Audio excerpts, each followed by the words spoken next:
Welcome to another edition of SU First and 10.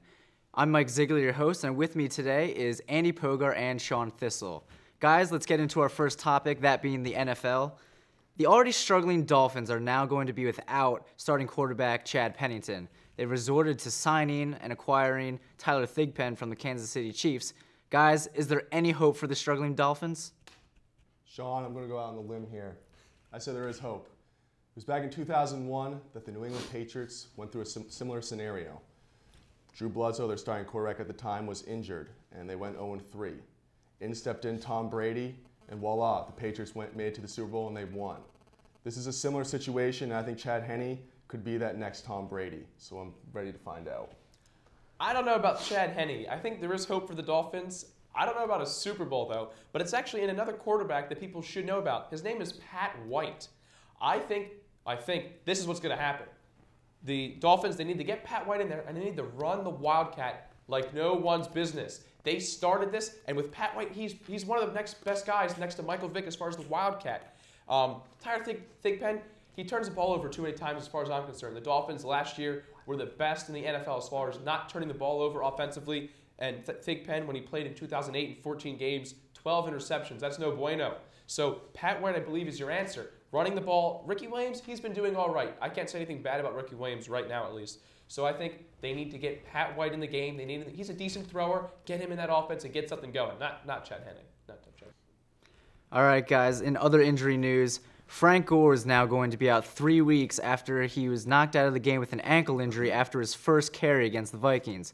Guys, the San Francisco 49ers were off to a hot start.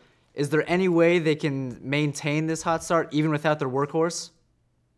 I think they can. I think they proved that in the second half of the game against the Vikings. Although they lost, Glenn Coffey filled in very well, their rookie running back, and we saw a great combination between Shaun Hill and Vernon Davis. They play the St. Louis Rams next week, who I think is not going to win a game for a little while, and then they play Matt Ryan, the Atlanta Falcons, which could be a much tougher contest. Yes, Frank Gore is the most valuable player to this team, but I think that they can go one of two for these next 3 weeks. They have a bye, get Gore back, and they can compete to win that division.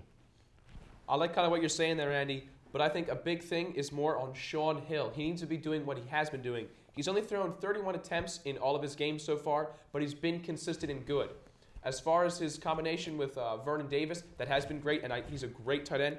But when you lose a star like Frank Gore, you need to divide it up. As far as Michael Robinson, it's his 4th year here out of Penn State. He's not a real fast guy. He's a big guy. He's a physical player. That's a guy you need to get in there.